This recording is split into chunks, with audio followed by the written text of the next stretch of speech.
Welcome to From the Heart with me, Dawn Lister, and my guest today, returning visitor, Kate Codrington, author of Second Spring. Here's the book for those of you that are watching this on the video.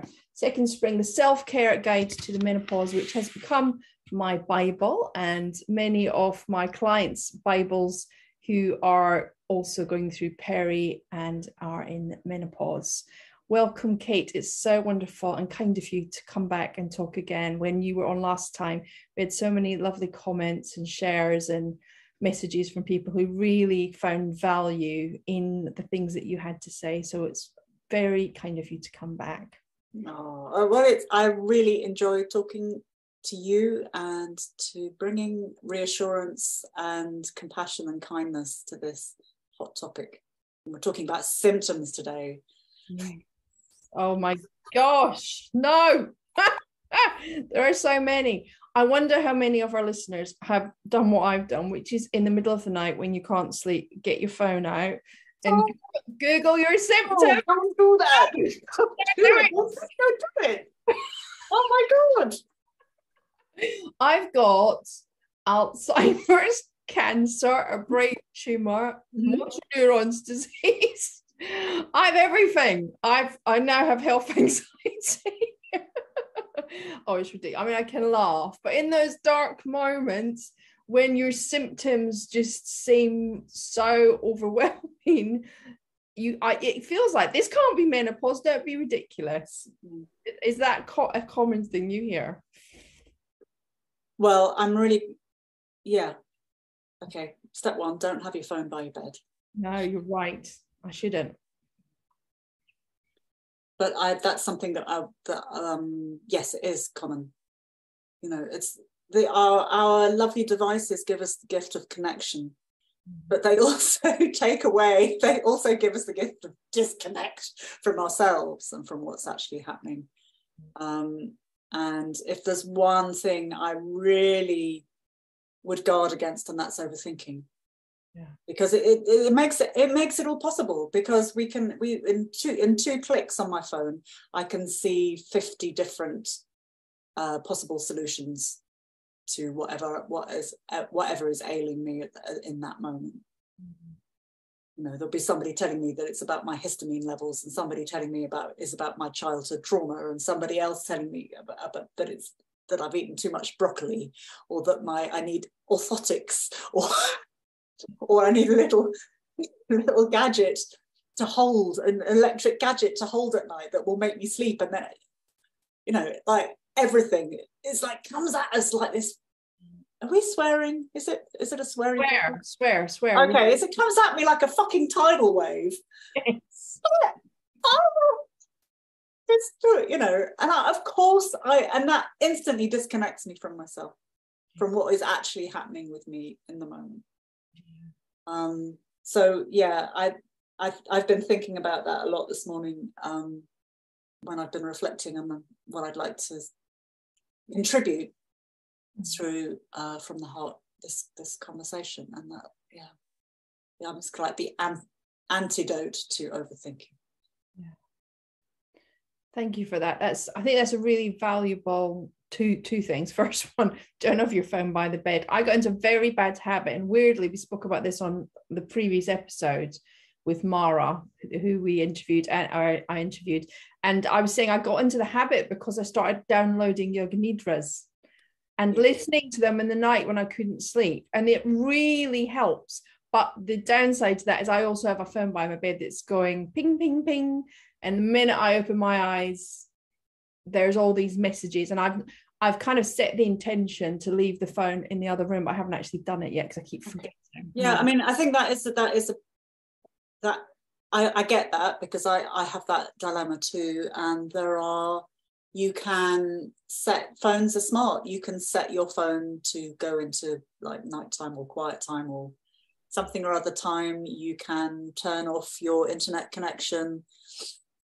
You can have, I mean, somewhere in your house, there's probably oh God, I've forgotten what they're called.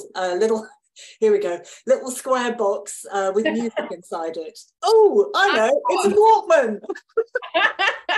Oh, Walkman, like an Apple Walkman.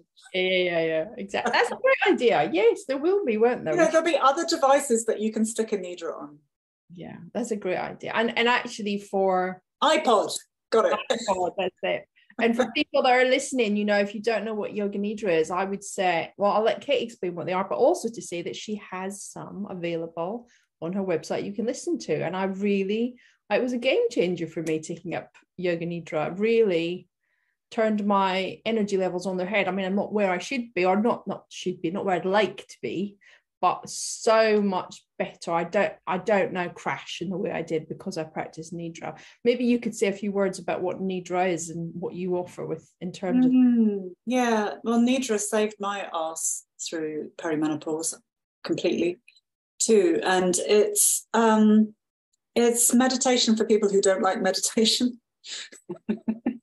It's an excuse to rest and feel like you're doing something healing and spiritual when actually you're lying down and having a nap. It's very, very delicious. It's a guided meditation that has a very specific sequence. It's very structured in a very specific sequence, and the effect of that sequence is to change your brainwaves into a more meditative, towards a more meditative state. Mm-hmm. And within that meditative state, you are then open to suggestions like, it's safe, I can rest. And who was it? Somebody? It'll come to me later who this was. But I was listening to somebody and she said that we have been programmed, our minds have been programmed to believe that it is never safe to turn off. We always have to be on. We always have to be on it. And it's never safe to turn off. So Nidra undoes that conditioning, that it is safe to rest and it is safe to do nothing. It's very permissive and gentle. So there are suggestions. You might like to do this, because for some of us, feeling our bodies makes us feel anxious. For some of us, just lying down is too much. When we're suffering from a lot of anxiety, that possibility of stopping can be too much. So this is something that you can even use it as you're walking, as a walking meditation, as you're sitting or drawing or doing something else. But you can still receive the benefit of that kind of soothing movement towards a more meditative mindset. And you can fall asleep, and that's fun too. Actually, I have to say, I was telling my partner this. Monday is cleaning day in our house, and I didn't have any pockets for me duster, so I shoved it in my bra strap. Okay, and I hadn't forgotten about it, so I was wandering around the house with this duster sticking out my t-shirt. And I lay down for my Nidra, and it was like it was my nunu.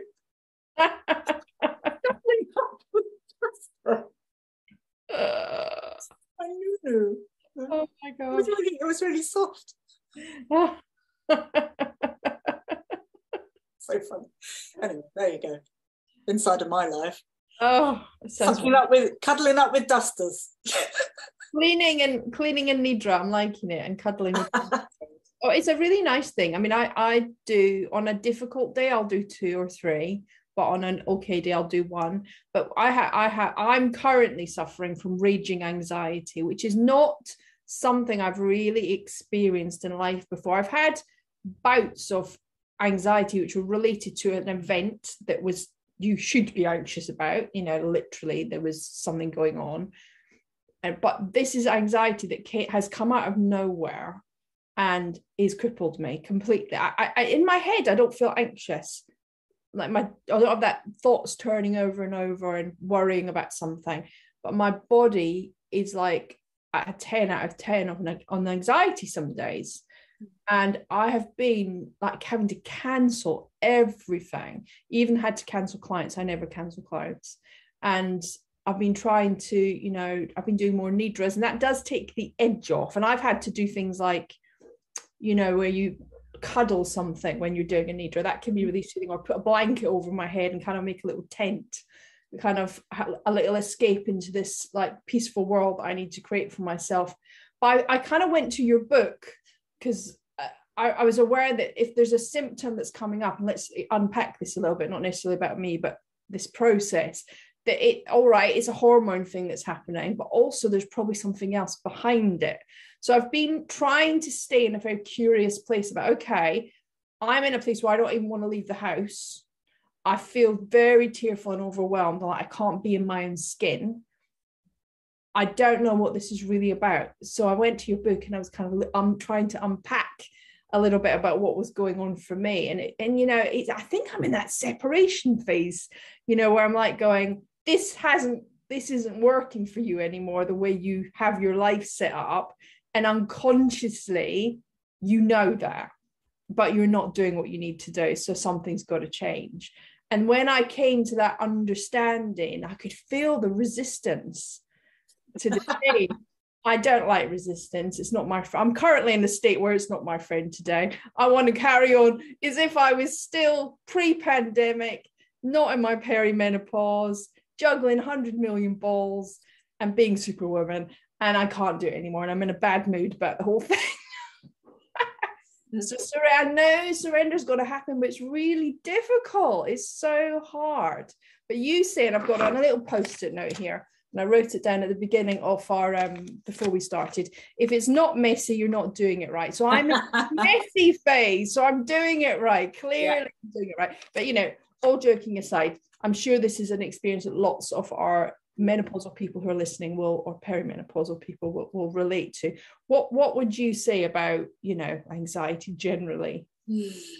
Well, listening to you talk, and I have been thinking about this and noticing the way people talk about anxiety in this particular phase of perimenopause. And just to give people a heads up who maybe don't know what separation is, that's the bit that hurts. That's the bit when you start to feel itchy, and my life, I do not like the way my body is, and I do whatever it's acting out, and I do not like these people around me, and I do not like my life, and everything is driving me mad. That is the separation phase. And I do wonder whether a lot of these symptoms, anxiety included, is the body's response because it wants to fight back. Like if your external circumstances are not suiting your needs, there's going to be a lot of anger. Is this video partly? Yes. Okay. Oh, good. So you want to punch those motherfuckers. It's like you want to get into, you know,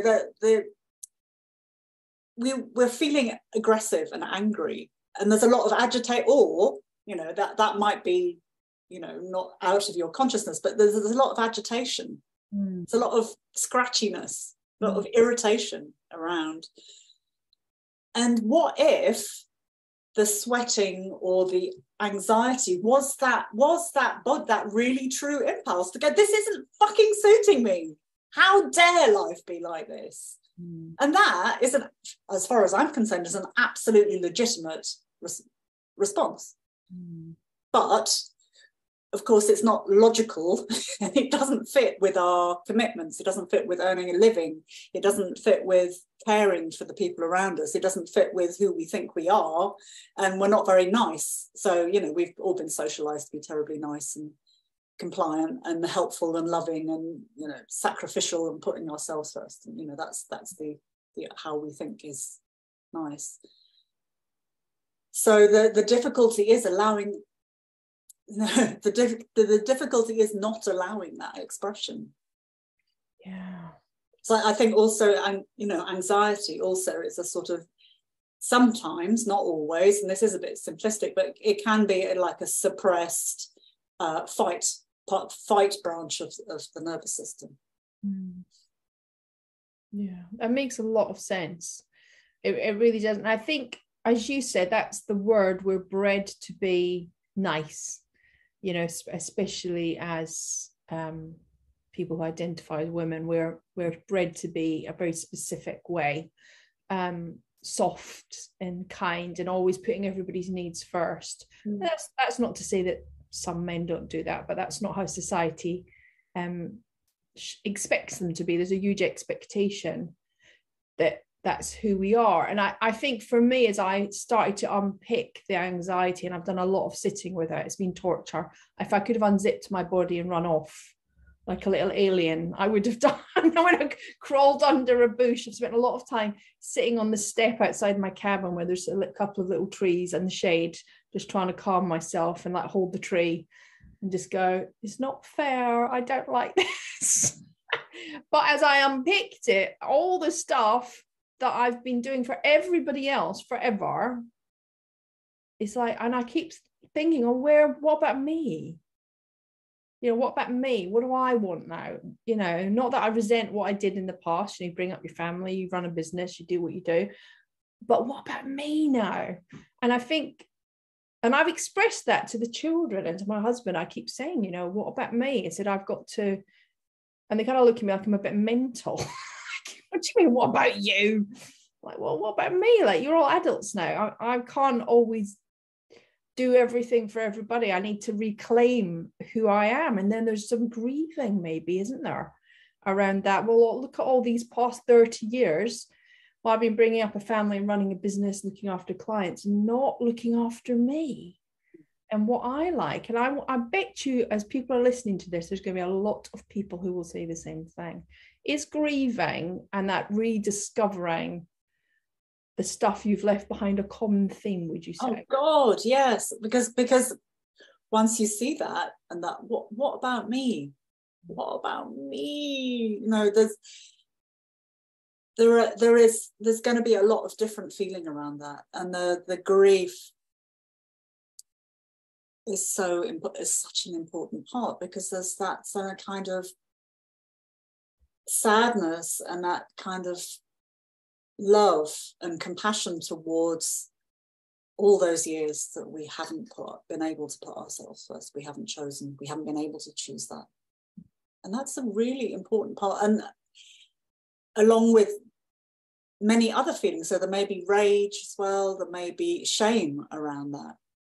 You know, I should have, or if only, and sort of rage against societal restrictions, and, you know, if you're in a marginalized community, even more. I mean, there's a lot to be angry about. Yeah. What about me, and what about my community? Yeah, it's been shut out, and this commonly will all come up. And I generally, what I've seen in my professional life is that the rage comes first, and then the grief sits underneath, and then the mourning and the sadness and the loss sit underneath that. And also, I'd really like to salute you for your courage in sitting with this stuff, because it's not easy. It's a really hard thing to do. And, you know, our human capacity, our natural humanness makes us move away from pain. Oh, there's pain. Let's go over here, you know. Yeah. So to stay with it is what I encourage everybody to do, to make connection, to get curious. All the stuff that you're doing it's absolutely the work. That's exactly where you need to be. And it takes enormous courage to do that. So I'm saluting you, Dawn.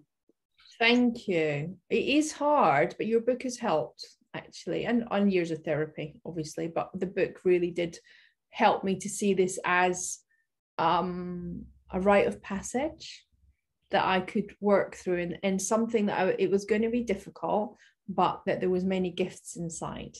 And I know that whenever I've done the hard work in my life, I've been grateful for it afterwards, maybe not during, but afterwards. So if people who are listening are having these experiences, and you spoke about making that connection, you know, so they're having a symptom, anxiety or whatever it is that's coming up, what could you say more about what you mean? Because not everybody might come from the background where they understand how to sit with something. I think that's a great question and really important. And also, we all do it differently. Everybody has a different way of doing it.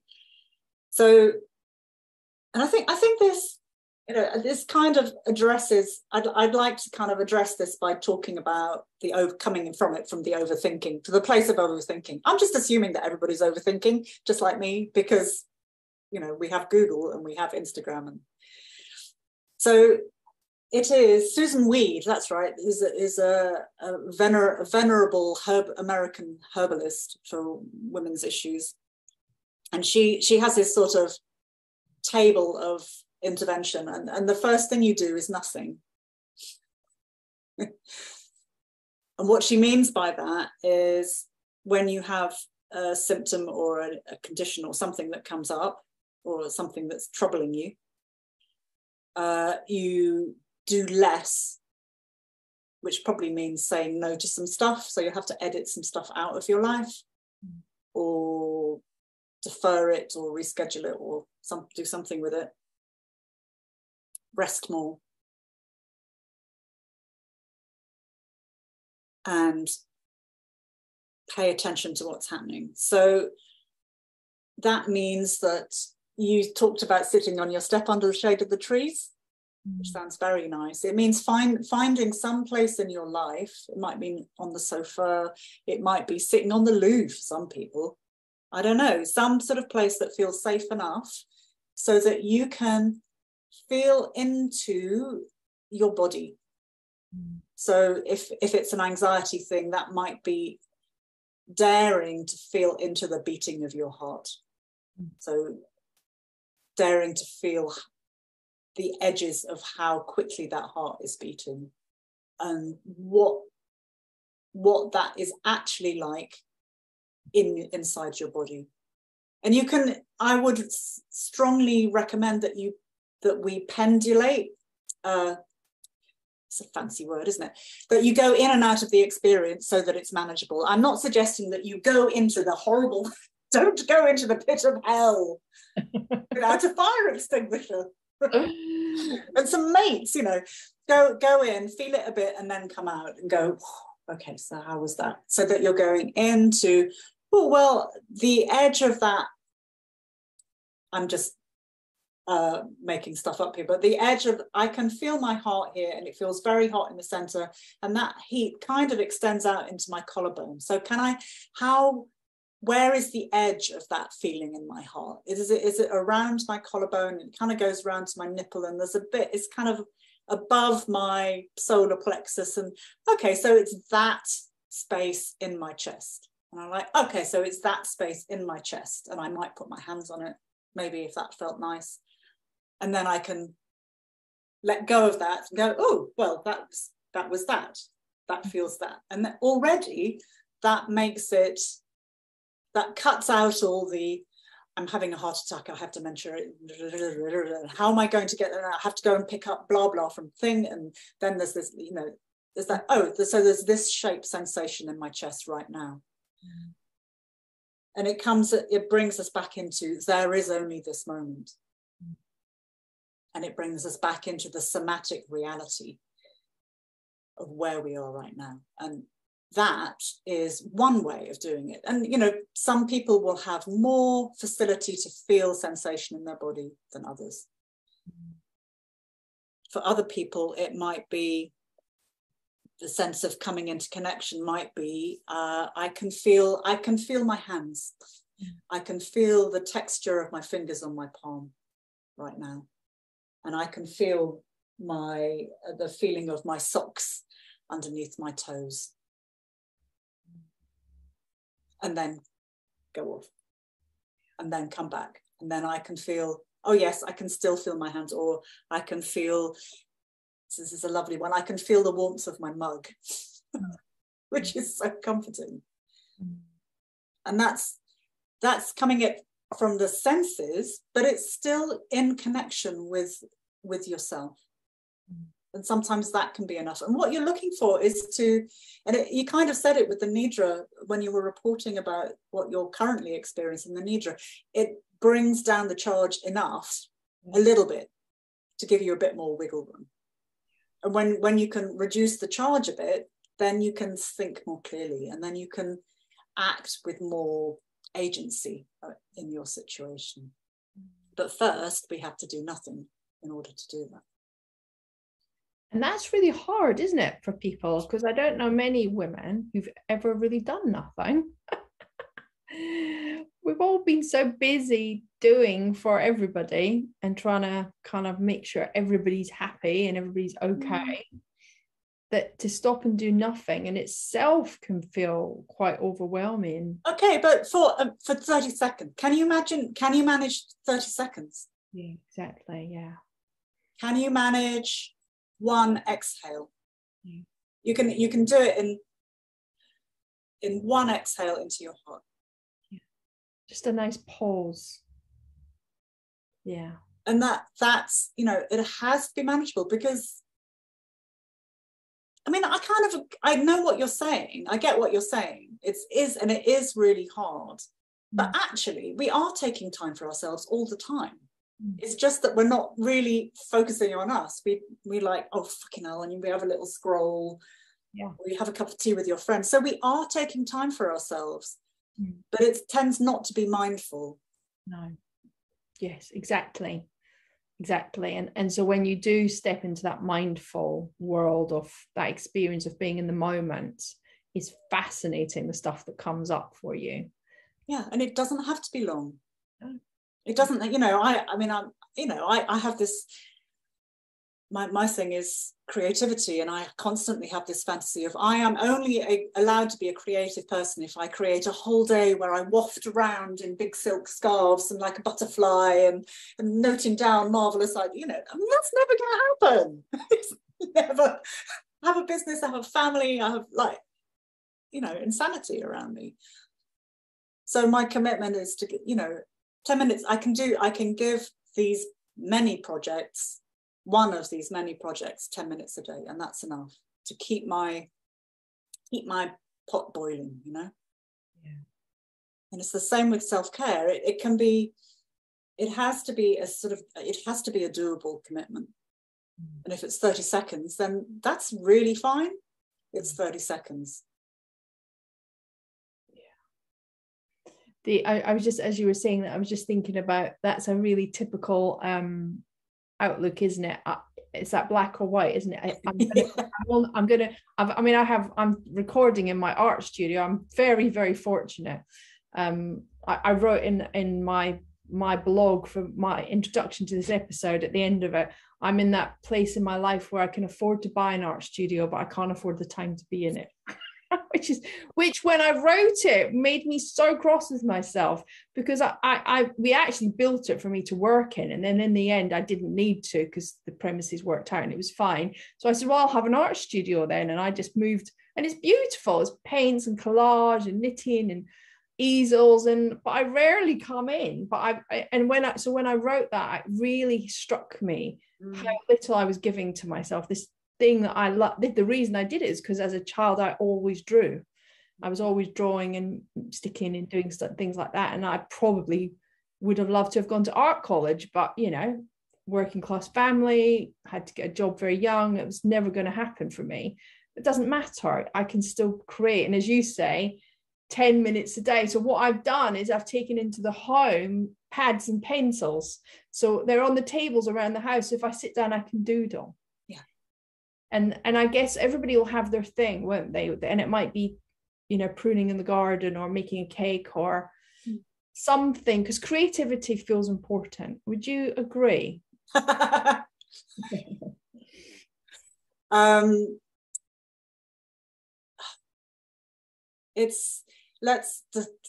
would like to define what I mean by creativity, and I'd really be interested in your take as well. I think creativity is any kind of expression. Yeah. Any kind of expression. So it might be having a conversation with somebody, and that is a creative act.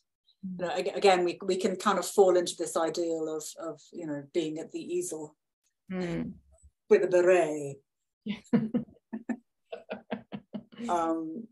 And that's the only kind of creativity, and anything else we do is not, and therefore not worthy and less than. But making a cake is a huge act of creativity. showing up for your partner, your kids, is a huge act of creativity. And you know, if you get to doodle, then that's an act of creativity too. So there's no one medium that is better than another, you know, like with oil, you know, there's this kind of thing with oil paint at the top and kind of digital art at the bottom, that we kind of, you know, that there's a very old school traditional thing that we have in our mind, and everybody else is a civilian. The artist and civilian. But that's not the case. The nature of being human is to be creative. Yeah. And that's how I think of creativity. And what I think about my creative work is that natural life force that we all have, that we all want, that natural desire to express, but it's channeled in a particular way. Yeah. So my thing at the moment is stitching the story of friendships into people's clothes. Oh. Which is it's just heart-busting. Sounds wonderful. It is wonderful. Do they give you their clothes and you stitch something into them? Yes, it's called the Threads of Friendship, and I have a very dear friend, and I chose a garment that reminds me very much of her, and I wrote some words about our friendship, and I stitched it into the shirt. It's a white shirt, and I stitched it so the words spiral around us, around the body of the shirt, literally around the arms and around the waist of the shirt. And I gave it to her. It was very, very emotional. And then she chose a close friend of hers that she wanted to tell the story of their friendship, and she gave me a garment and her words, which I then stitched. And that friend, I think it's online. You can see it online, and it's hedgehog. The words, it's like concrete poetry, so the words take the form of a hedgehog because she's really into hedgehogs. Wow. And then she gave that to her friend, and I think I'm on about the fifth or sixth garment. And where could someone see that? Is that on my website? It's called my website's katecodrington.co.uk, and there's a link there for Threads of Friendship, it's called. So my vision is that there's these threads of connection kind of wrap us around the world, because it's that's what I'm into at the moment. It sounds incredible. I'm going to have a look. And as you say, connection, I'm really resonating with that. A connection is so important. It's a thing that we all need to thrive. We need connection. We need a community, whether that be one or many people around us, to listen and to see us and to hold us and to allow us to be and to share. And without that, then our mood really drops. You know, there's a lot of research to say that actually what's more beneficial than antidepressants, which is a whole other story, is connection. Yeah. Actually having, do you remember that film Crocodile Dundee 100 years ago? I remember a scene in it where he said to his friend, someone said to him, "Do you have a therapist?" And he went, "What do you mean a therapist? You've not got any mates to talk to." And I think that's so true. That's not, I'm a therapist, so let's not, I'm not saying we aren't needed and it's not helpful. Of course it is, but actually connection is so important, isn't it? Yeah, and the lack of connection will make us ill. And I think that, that we are, with perimenopause, we're in a sort of divide and rule situation where we have been feeling very alone. I'm going mad. Everybody else is getting along fine with their lives and holding it all together, and I'm falling apart. Nobody else has this particular collection of symptoms. And we are, the panic and the fear and the masking that we do, the endless masking that we do, just continues and gets worse and worse and is more and more exhausting, until we can be in connection with other people in the same situation, and we go, oh, yeah, actually I'm not alone, and all these other people in perimenopause also want to run for the hills. Yeah. They all want to run away and burn their houses down. Yeah.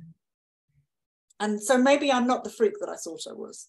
Yeah. Maybe I don't need to feel so much shame about these difficult feelings that I have about the people around me. Yeah. And then it's like, oh, okay, so we can exhale, and our nervous systems regulate, and we can be in connection, and then whatever pain we're back into symptoms now, whatever pain you're experiencing becomes bearable, we can adapt to it, we can feel more compassionate towards it, and we can ask, crucially, so what does this symptom need? What is it asking for here? Mm-hmm. And it might want to go kickboxing, or it might want to lie down, but you won't know until you actually come back into connection and kind of ask it, and at least explore. Mm. Is it this? Oh no, that made it feel worse. So maybe that then. Okay. There's a huge push I'm noticing. I mean, it's great that people are talking about it. It's wonderful that celebrities and stuff are sharing their experience and sort of pushing for it to become talked about. But there does feel like there's a push for you to stay as you were before. Like, I'm not going to let the menopause beat me. You know, I'm going to do X, Y, and Z and use this cream and take this tablet, and I'm going to look just as good as I did before, and my life is going to be the same. I'm seeing a lot of that, and that feels really jarring to me, because I haven't got the energy or the desire to stay as I was before. Because when I look back, I'm like, well, that was ridiculous what I've been doing. This was all ridiculous, far too much, and not a good example for my kids either, you know, to be so overworked and stretched, and putting myself on this little shelf in the corner where you're the last person that gets fed and the last person that's taken care of, even though I knew better. So that worries me a little bit, that whole dialogue that's going on, you know, about trying to stay the same, when actually menopause is a change, isn't it? It's a transition into hopefully what will be a much more powerful and free time in our life. It's also there's so much there. And I think, you know, if it's somebody, if you're looking at a celebrity who is saying this, then that is their PR vehicle. You know, we have to remember that it's not straightforward, and what we're reading in magazines and what we're seeing on social media that's their PR, because their livelihood depends on them looking perky and lovely, and nothing's going to change me, because we need celebrities to be the same all the time. We don't want them to get old. We want them to always be 25. You know, clearly that's nuts, but that's how they generate their work. And what we're not seeing is their real life. We're not seeing the armies of beauticians, and I can't say it, aestheticians, the people who stick fillers and Botox in their faces, and their personal trainers, and the nanny, and the personal assistant, and the business coaches, and that, you know, or the agent, or the, you know, that's like they have whole people, and they are vulnerable and falling apart because it's hard. Imagine having to hold all that together and look great and be nice. No, that's impossible. So first of all, that's a fallacy. It's always really good to remember that. And perimenopause is asking us to change. And Jane Hardwick Collins says the veil of estrogen has lifted. You know, the benefit of estrogen's decline that's shifting is that we see the world with clearer eyes. We see the injustice. We see what's not working. Yeah. There's a real, sorry, I talked over you there. There's a real, when you said that, I was just thinking, that's it, you become angry. And I remember when my first symptom was rage. Actually, no, my first symptom was I stopped sleeping, but I thought that was something else. And then there was the rage. And I remember my husband saying to me, who are you? What happened to you? Why are you so angry? Why do you hate everybody? And I was like, oh my God, I'm turning into some awful cow. because I could feel rage, but actually that's what was happening, was I could see very clearly. And then there comes despair with that. Well, for me there was, because I was like, oh my God, this is too big. I can't fix it. You know, it's all broken. The world's broken. And there was a bit of an existential crisis, which is something I am witnessing in my clinic with clients a lot, particularly women who are coming in very distressed. I mean, I was working with a 75-year-old woman yesterday who was in great distress about the state of the world. And that was, you know, that's what she was holding, was like, it's all broken. And I think that there is that is a symptom, isn't it? That kind of existential crisis, that feeling of deep sadness. What's your thoughts around how we can navigate that? Oh, Dawn. Big question. Solve the world problems. Go. Bada bing, bada bong, just like that. You just have to get more mindful and be a bit kinder, and it's all rosy in my world, Dawn. Oh, yeah, right. Yeah, I think that being, you know, it's like undoing the layers, that we dance a dance with that despair. You know, there's the masked, perfectly okay layers. And then as we go underneath, and I agree that many of us are very armored against feeling that despair, that level of despair around the climate emergency, around the injustice, around the extreme right-wing movement in this country, in the UK, in this country, and you know, it's not just the UK, and across the world, and how marginalized people are getting shoved further towards the edge and further, you know, really into poverty in this country. And I think that we all dance a dance with that, you know, and we touch into it and touch out of it. And I don't know the answer to that question, obviously, but what I do know is that we are absolutely hopeless. We can't do anything unless we are resourced. Our first core has to be to resource ourselves, so that we are able then to make whatever contribution we can in our own way. Yeah. But if we are in that despair place, and then we are going out and helping other people, or whether maybe you're running a charitable thing, or you're an activist, or whatever or you're an artist, or whatever your thing is, you can't do that well or sustainably unless you resource yourself first. And that means, like, often boring stuff like flossing your teeth. Sorry, it's like, let's ground this. That means like flossing your teeth and going to the dentist, or finding a dentist. Oh my God, let's not even go there. So let's just stick with flossing your teeth. Flossing your teeth and eating more greens, and having an extra portion of vegetables, and maybe resting, and maybe settling your mind a bit with something that settles your mind, and feeding yourself, and being in connection and community, and finding some compassion for yourself. And then you will be better able to act in the world. It has to come down to ourselves first. Yeah. So I completely agree. I think that similarly to the advice that I gave this client myself yesterday was, look around you at what is working. Let's start from a place where we can feed ourselves. Yeah.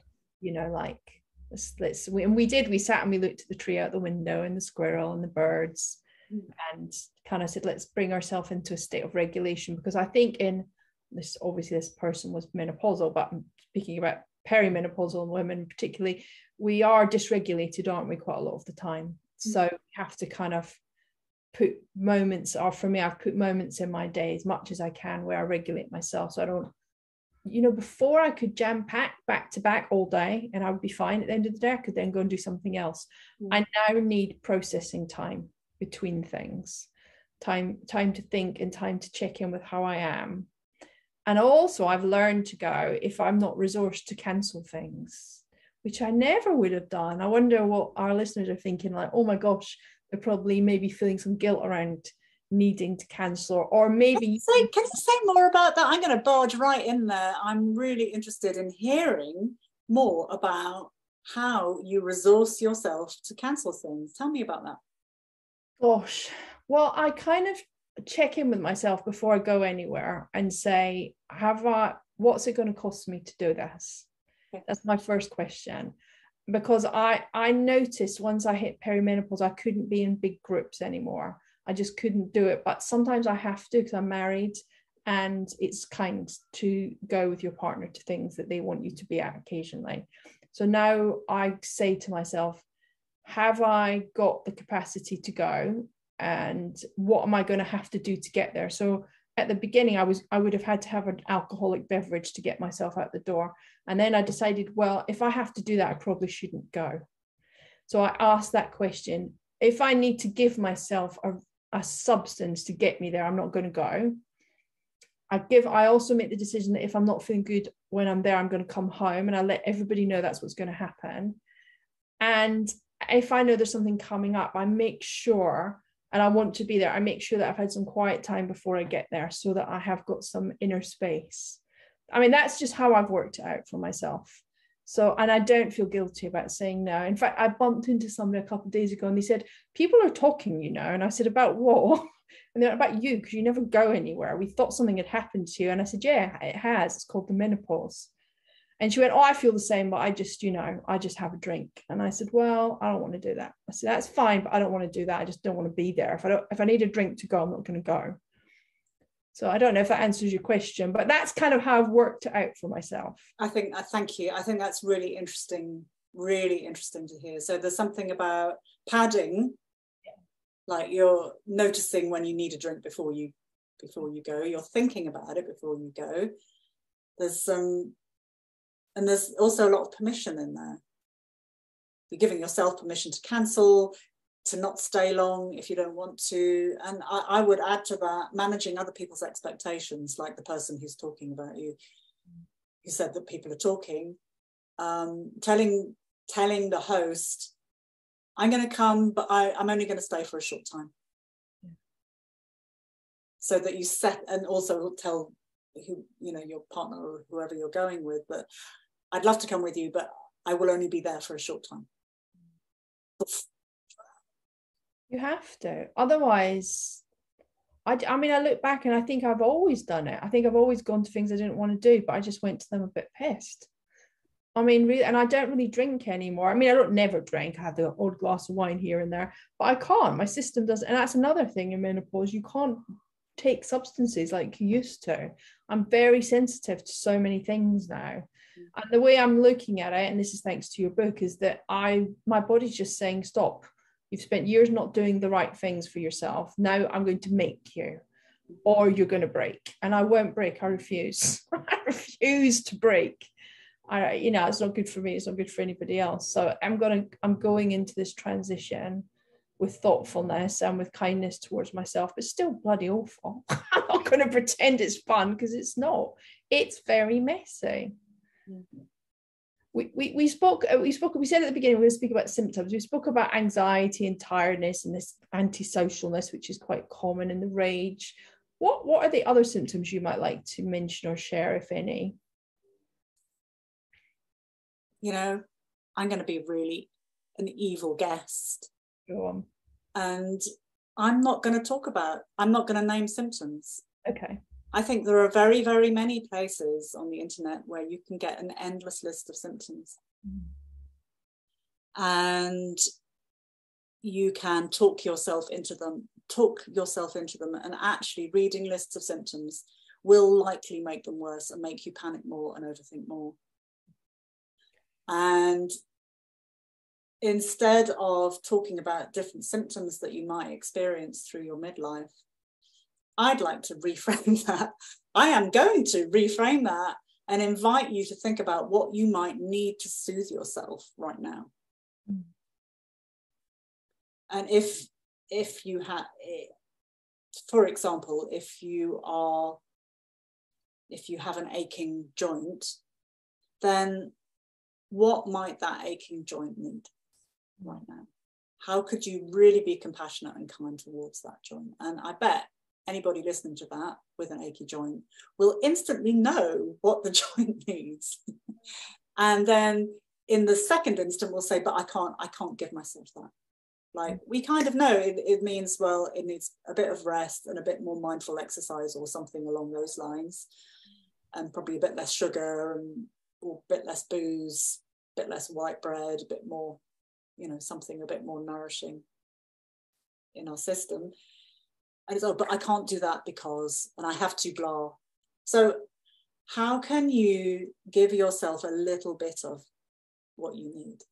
You know, it's like that 30-second pause. How can you give yourself even a tiny bit of that? Because the more we talk about how ill we are and how this terrible condition, the worse it gets. Mm. And the more that we're sort of squashing down what we actually need, which is peace. If we are in a state of transformation, as I believe we are in perimenopause, then what we need for transformation is peace and time and space, and less stuff and more nourishment to feed this revolution that is going on inside of us. We don't need more information about how ill we are. And that's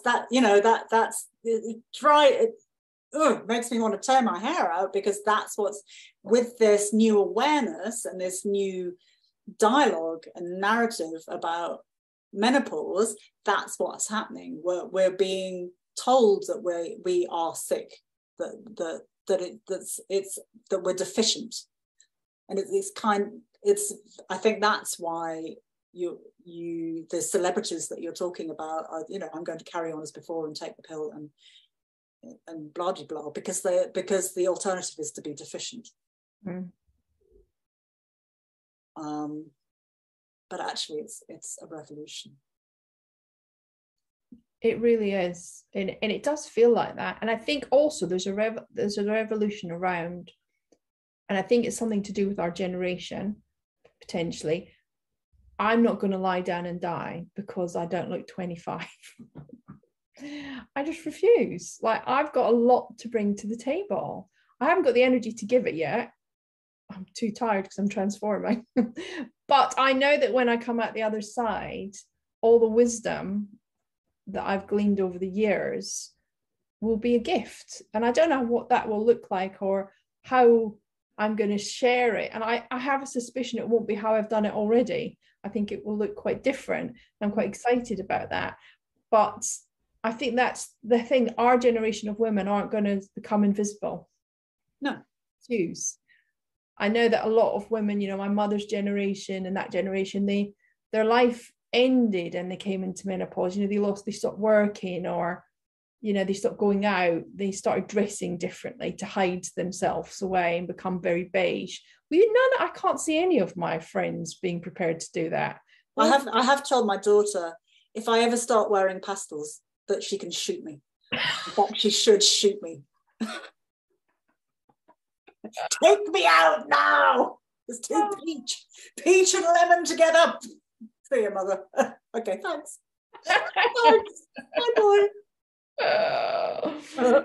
Oh my God, it's so true. I think now I'm probably braver now about what I wear and how I show up than I ever. I mean, I look back to, you know, being 25 and 30 and, you know, in inverted commas, being, you know, very attractive in terms of my shape, perhaps, but thinking I was hideously fat and horrible. And actually now, huge, much bigger and much softer. But I just think, oh, you're amazing. And I do think that. I don't mean in an egotistical way, there's nothing wrong with having good ego, but just like, you know, look at that body. You gave birth to kids, you've worked, you've had all these experiences, your body's working every day for you.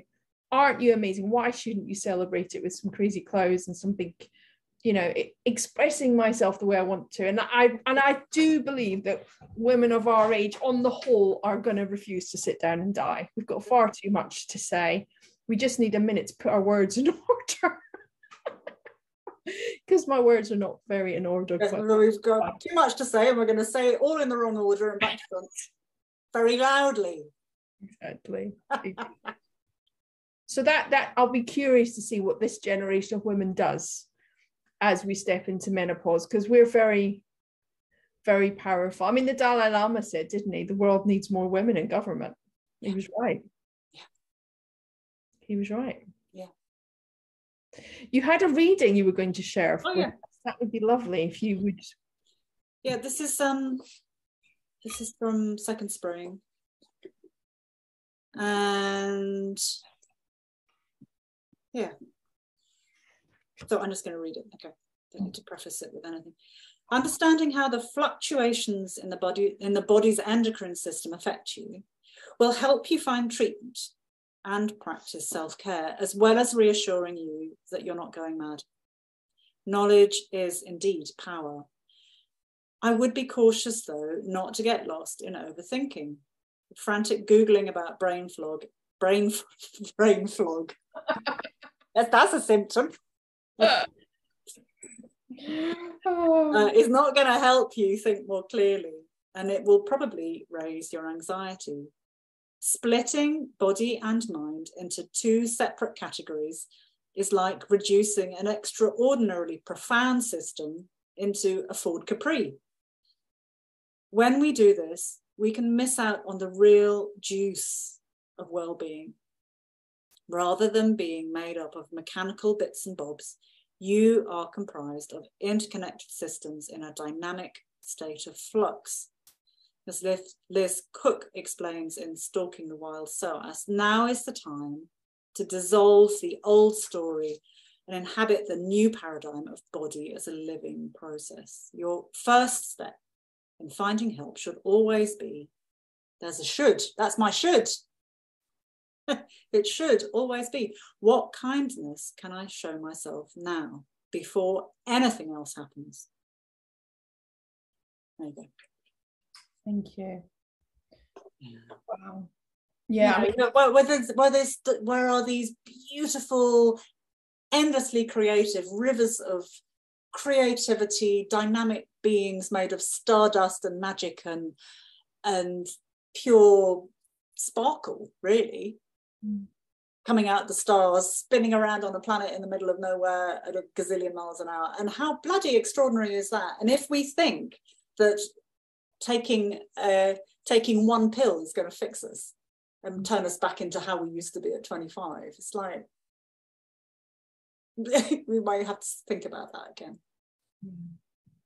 And I come back again and again to this idea that why should we stay stuck at this age, and who's that for? That's a question I always like to ask, and I get my clients to do the same thing. Who's that for? Like, who benefits by you being stuck at that age? Who benefits by you continuing that behavior? And actually, if we ask ourselves, who benefits by us not having a voice that is clear and free from trying to make everybody else comfortable and seeing through all the shit, who benefits? And do you want to feed that system? I mean, for me, menopause is a political statement. I can't think of any woman that will benefit from me being silent about the abuses that women face and us being pigeonholed into having to look or act a certain age, which is generally in your mid-20s, passive, quiet, and sexually appealing and fertile. You know, that's not good. That's not a role that women want to be playing for the rest of their lives.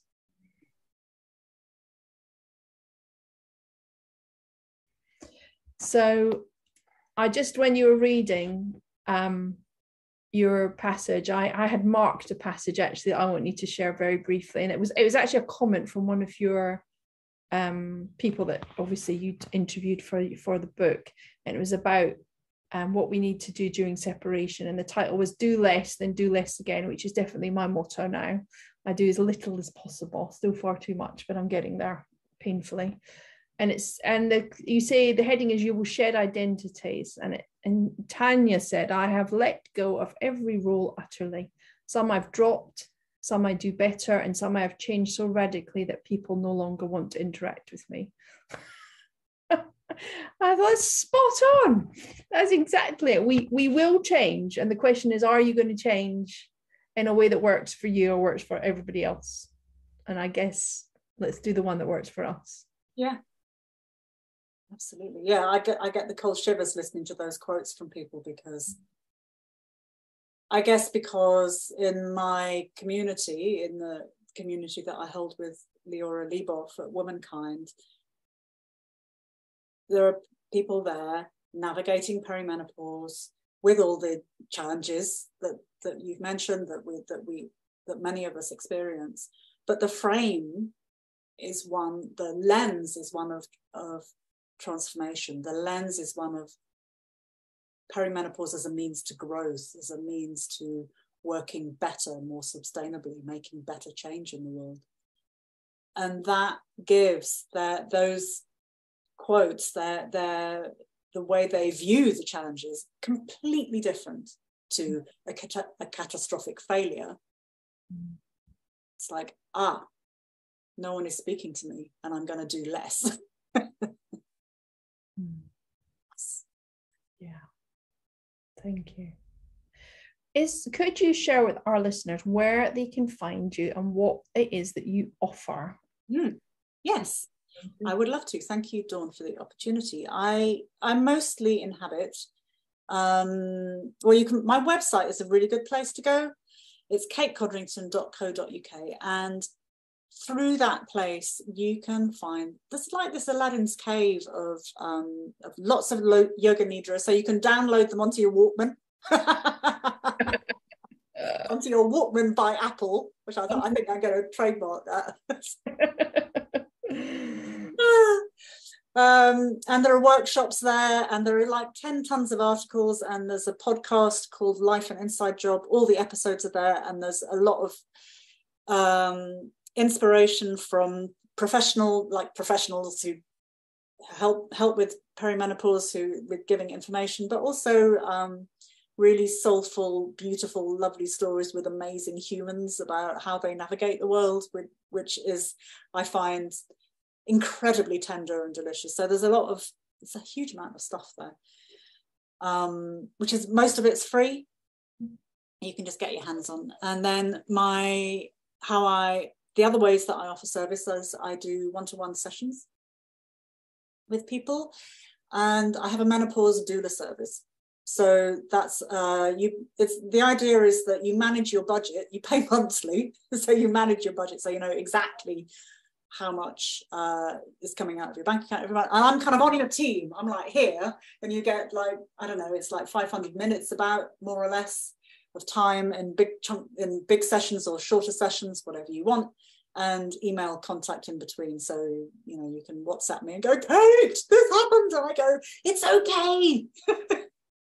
Yes. Remember that thing you did? You can do it. So I kind of cheerlead. So that's the doula service. And what else do I do? There's monthly Yoga Nidra that happens. So there's one tomorrow actually, where we're celebrating our capacity to validate ourselves. I'm getting the cold chills about that one. So all the participants are sending in the words of the different ways they are going to validate themselves, that they are, you know, super creative, or, you know, whatever it is that they want to validate. And then that gets woven into the Nidra. So there's this live Nidra that connects you with the season, with high summer at the moment, and also whatever it is, your particular thing that you want to hear. There's loads of stuff, but those are the main things, I think.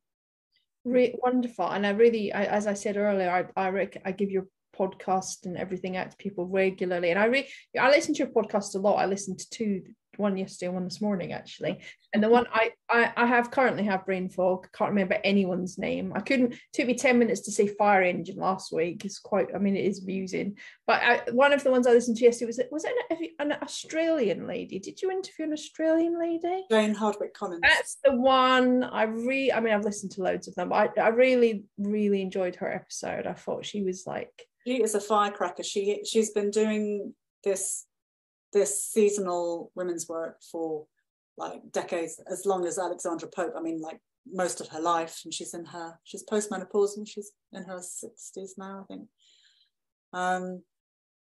And she has a gift of absolute clarity. Yeah, she really she has it. She's like, she speaks with the sword of truth. It's amazing to be around. Really, really, really refreshing. I loved it. I mean, I loved it so much that I downloaded it because I'm going to listen to it again. I thought she was, and I quite often listen to podcasts when I'm painting. They're such a great thing to kind of channel your creativity while you're listening. So yeah, if you listeners do jump on to Kate's podcast, it's wonderful. It's really, you're going to have such fun listening to those conversations. Thank you so much for making the time to talk to us again. This is such a important topic to discuss, and I feel like when we do this, we're holding each other's hands, all the women are listening.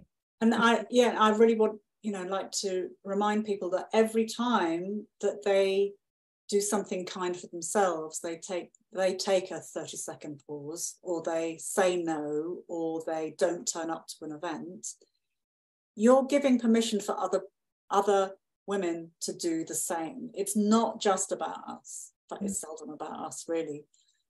But probably, that person you met on the street who said everybody's talking about you, they're probably talking about you saying, God, if she can do it, maybe I could too. So our self-care isn't only about us. It has a knock-on effect in the world that probably we don't know about. Yeah, you're so right. You're so right. Do it for the team. Do it exactly. Do it for the sisterhood. Yeah. It's time. It's time to reclaim. Yep. To reclaim our voice and our make a nest for ourselves to emerge from. So thank you for coming, and thank you everyone for listening. Please, I'm going to say that annoying thing now. Please leave a review. Please leave us a 5-star review and a comment, because it does help push us up the old rankings in these conversations. Yeah, it feels awkward asking for that all the time, but then it's the same thing. It does make it more visible, and you never know, somebody really may need to hear that they're okay. Yeah. And you can click on the star thing, and then somebody might see it and just feel, oh God, I'm okay. And that's a gift. It's easy. We've had so many wonderful conversations through these 4 seasons, and this is my first season doing it alone. And it was a bit scary at first to think, oh gosh, but actually, much as I do miss Daniel, although we talk all the time because we're friends, it's been really important as a woman to step up and use my own voice and not need somebody to lean back on, although it's very nice to have someone to lean back on. But this has felt like quite a nice transition into doing it by myself. So yeah, please do leave a review, leave a comment, share it with your friends, and if there's things that you would like to ask Kate or me, please do leave a little comment and we can think about that, and I'm sure I'll wrestle her back sometime in the future to talk again. Thank you for listening. Everybody have a wonderful day, and if you're in perimenopause, welcome to the club. Enjoy the ride.